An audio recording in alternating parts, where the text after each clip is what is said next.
बिस्मिल्लाहिर्रहमानिर्रहीम। अस्सलाम वालेकुम। हज़रत अदरीस अलैहि इस्लाम के ज़माने में इंसान बहुत बद अमल हो गए थे। फरिश्तों ने बारगाह इलाही में अर्ज़ की कि मौला, इंसान बहुत बदकार हैं, ये खिलाफत के लायक नहीं हैं, इन्हें माज़ूल कर दिया जाए या कम अज़ कम खलीफा ये रहें और वज़ीर हम, ताकि हम इनके बिगड़े काम संभाल सकें। रब ताला का इरशाद हुआ कि इनको गुस्सा और शहवत दिया गया है, जिससे ज्यादा गुनाह करते हैं। अगर ये चीजें तुमको मिले तो तुम भी गुनाह करने लगो। फरिश्ते बोले, मौला करीम, हम तो गुनाह के पास भी न जाएंगे, वाह कितना ही गुस्सा और शहवत हो। हुक्म रब्बी हुआ कि अच्छा, तुम अपनी जमात में से आला दर्जे के फरिश्ते चुन लो, उनको गुस्सा और शहवत दे देते हैं, फिर इम्तिहान हो जाएगा। चुनाचा हारूत और मारूत, जो बड़े ही इबादत गुजार फरिश्ते थे, इंतखाब में आ गए। हक ताला ने इनको ये चीजें यानी गुस्सा और शहवत देकर शहर बाबल में उतार दिया। फिर फरमाया कि तुम काजी बनकर लोगों का फैसला किया करो और रोजाना इसम आजम के जरिए शाम को आसमान पर आ जाया करो। ये दोनों एक महीने तक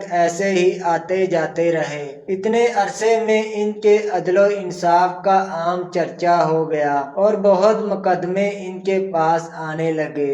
एक रोज एक नहायत हसीनो जमील औरत, जिसका नाम ज़हरा था, ये मुल्क फारस की रहने वाली थी, इसने अपने खामद के खिलाफ मुकदमा दायर किया। ये दोनों इसे देखते ही आशिक जार हो गए और इससे बुरे काम की ख्वाहिश की। इसने कहा, मेरा दीन कुछ और है और तुम्हारा दीन कुछ और, इख्तलाफ होते हुए ये नहीं हो सकता। नीज मेरा शोहर बहुत गैरतमंद है, अगर इसे खबर हो गई तो मुझे कत्ल कर देगा, लिहाजा पहले तो आप मेरे बुत को सजदा करो, फिर मेरे शोहर को कत्ल करो, फिर मैं तुम्हारी और तुम मेरे। उन्होंने इनकार कर दिया। वो चली गई, मगर उनके दिल में इसके इश्क की आग भड़क गई, लिहाजा उसे पैगाम भेजे कि हम तुम्हारे घर आना चाहते हैं। सर आंखों पर ये दोनों उसके घर पहुंच गए। इसने अपने आप को आरास्ता किया और इनसे बोली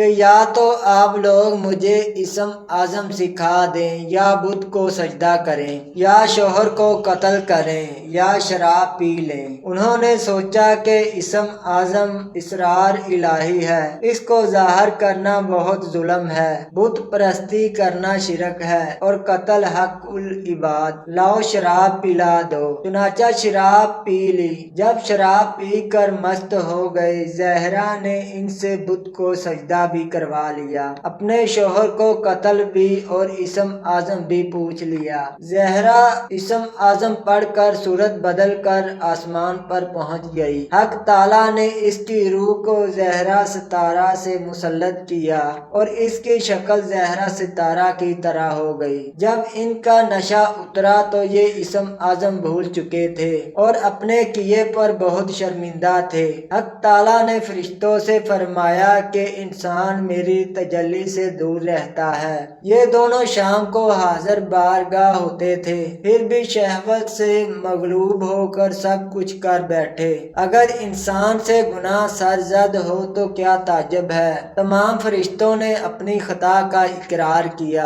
और जमीन वालों पर बजाय लान तान करने के इनके लिए दुआ मगफिरत करने लगे। फिर ये दोनों हजरत अदरीस अलैहि इस्लाम की बारगाह में हाजिर हुए और शफात के तालिब हुए। आपने इनके हक में दुआ मगफिरत की। बहुत रोज के बाद हुक्म इलाही आया कि इनको इख्तियार दीजिए कि ये या तो दुनियावी अजाब कबूल कर लें या आखिरत का। हजरत अदरीस अलैहि इस्लाम ने انہیں حکم الہی پہنچایا۔ انہوں نے عرض کی کہ یا نبی اللہ، دنیا کا عذاب فانی اور آخرت کا عذاب ابدالآباد تک باقی رہے گا، ہم کو دنیاوی عذاب منظور ہے۔ چنانچہ حق تعالیٰ نے فرشتوں کو حکم دیا کہ ان دونوں کو لوہے کی زنجیروں میں جکڑ کر بابل کے کنویں میں الٹا لٹکا دیا جائے۔ اس کنویں میں آگ بھڑک رہی ہے اور یہ لٹکے ہوئے ہیں۔ فرشتے باری باری سے ان کو کوڑے مارتے ہیں، سخت عذاب سے ان کی زبانیں لٹکی ہوئی ہیں۔